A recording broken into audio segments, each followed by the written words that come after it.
You can get your NECA Godzilla figures at Big Bad Toy Store at the link in the description. Kaiju, Dragon Ball, Pokemon, and more. It's Steven's Toy Reviews.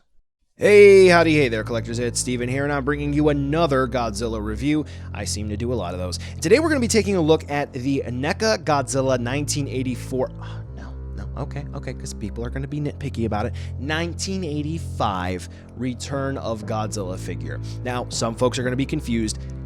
The movie came out in 1984 in Japan, and that's pretty much what the fandom knows it as. However, 1985, the movie was released in the United States under the title The Return of Godzilla. So if you see 1984 or 1985, there's no reason to be confused. Which one is it? It's exactly the same, just a little bit different. 85's got Raymond Burr and Dr. Pepper, okay? Okay. So originally, I wasn't going to get this figure. I'm like, nah. Don't need it. And then I saw that, yeah, maybe the differences are warranted, and I'll go ahead and pick it up because a couple of folks are asking me about it. And then I get it in hand, and I'm like, yeah, you know what? I'll go ahead and make a quick video about it. And then as I'm playing around with it a bit more, I realize, yes, this is actually very good. So if you do have the original release, you may want to pay attention here because there's going to be some differences. So let's take a look to see whether or not you should add this guy to your collection. And, I think you already know the answer. So looks-wise, what is different? Well, they pretty much did an entire overhaul of the paint scheme. As you're going to see in the side-by-side comparison with the original release, they made this guy the more appropriate charcoal coloration that Godzilla is known for. His teeth are white. The claws are a better coloration. The eyes pop out a bit more with the coloration that they used for the whites and the browns, so that looks good. The dorsal plates are the usual coloration that they would use, so on and so forth. This looks closer in tone to standard Godzilla colors instead of a bit more stylized version that the original 84 release 85, had. Now, in terms of sculpt, there were some differences that were made, and those changes definitely are for the better. And some of them are really, really drastic, like the dorsal plates on this figure, and others very minor. And as a matter of fact, I can't tell if it's just because of the paint app changes or if there was a legitimate sculpt change in some areas. Like specifically, it does look like around the head, there are a couple of small changes in the cheeks. It does look like the shoulders are changed up just a little bit to allow better articulation. I do feel like, yes, objectively, the hands are new because of the wrist articulation, which we'll take a look at in a minute, but I do feel like the finger poses are just ever so slightly different. The hips, they do have a bit more clearance, and they do look better, so on and so forth. So there's a lot of small changes, which I can't really pinpoint because the sculpt actually looks like it's a bit more clear and defined in this release than it was compared to the original release. However, you can tell that a lot of parts were reused, including that obnoxious right big toenail, which it just sticks out. Yeah. So overall, NECA really did hit this one out of the park. The only issue on mine is that on the right thigh where it connects into the body, they forgot one little bit of paint app. So, that's the only thing I can really complain about. The articulation on Godzilla here isn't exactly improved, so to speak. However, with the slight changes to the sculpt, it has a better presence to it overall, and when you pose it, it just simply looks better. So just as a quick review, because all the joints are going to be the same pretty much, we have a jaw that is a hinge, which on this one, it actually does not open as wide as the original release, which that's okay because that opens just far enough. Head is on a ball joint, which connects into this portion of the neck, which plugs into the body on a ball joint as well, which looks great. Twist and turn, rock from side to side. We do have ball jointed shoulders, which move around just fine. Good range of movement there. That's great.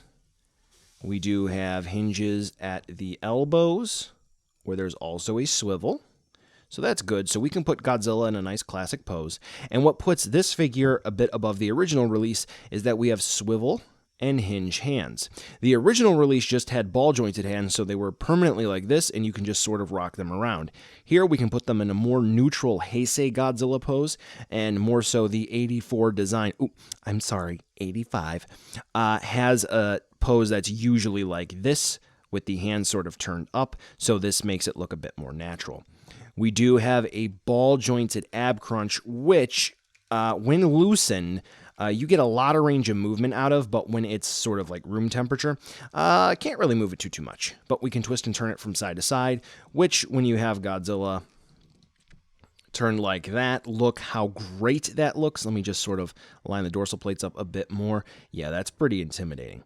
We have ball jointed hips, which I feel like it's a bit better range of movement, but that may just be my imagination, and we can spin them around because they're ball joints.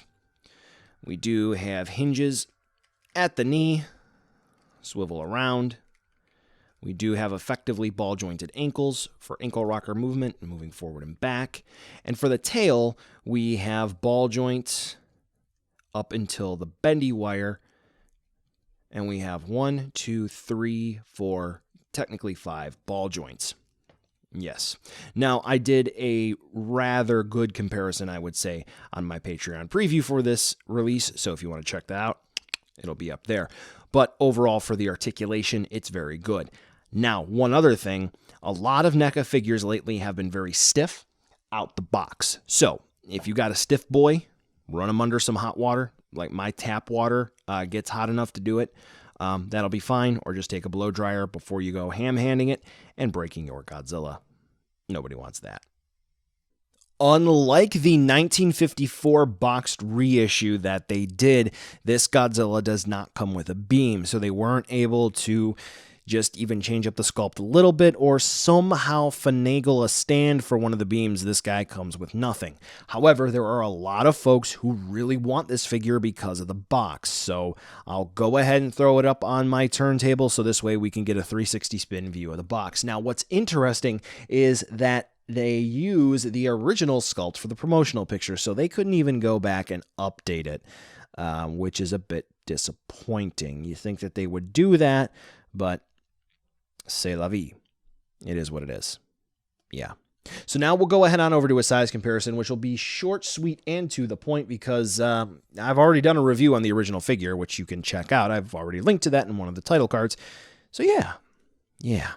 Now, of course, everybody wants to see a side-by-side comparison with the original, and here you go, including some key areas that were changed. So, like I said, this is a big change from the original figure, and some folks may say, no, it really isn't, but gotta disagree. This is definitely worth the purchase. Oh, so buy now, skip, or wait for a deal. Yeah, I already said my piece. If you have the original release, you're thinking about getting this, it's worth the purchase. If you don't have the 1984 NECA Godzilla already, yep, definitely want to pick this up. You're not going to want to miss this. A lot of folks had issues with the original release, which I already thought was fine enough, but NECA went ahead and made some changes, which makes this figure even better.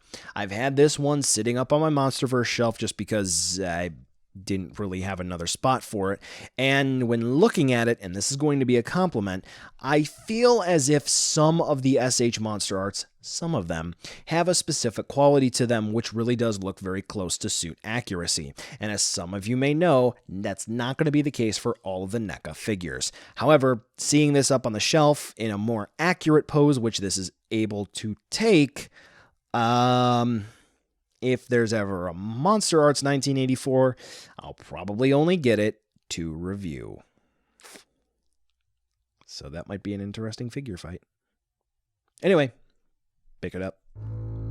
Well, collectors, that brings us to the end of the video today, and I just wanted to take a second to thank you so much for watching. Now you've heard a lot from me, I'd like to hear a little bit from you. Drop in the comments down below whether or not you liked it, you hated it, or maybe you were somewhere in between. I also want to take an extra second here for a nice, humongous thank you to all the patrons for SDR over the last month who have really helped the channel grow into what it can be today. So to all of you, 2 big thumbs up. Thank you very much. And now the end card should be popping up, which will give you a few clickable links, like maybe to subscribe or head on over to my Patreon, or some short URLs like to my social media or to my Teespring store. There's also a video I hand selected for you, so if you want to watch another STR video, I hand selected some good content for you to watch, so definitely check out that video. Thank you again so much for watching, and I'll catch ya in the next video.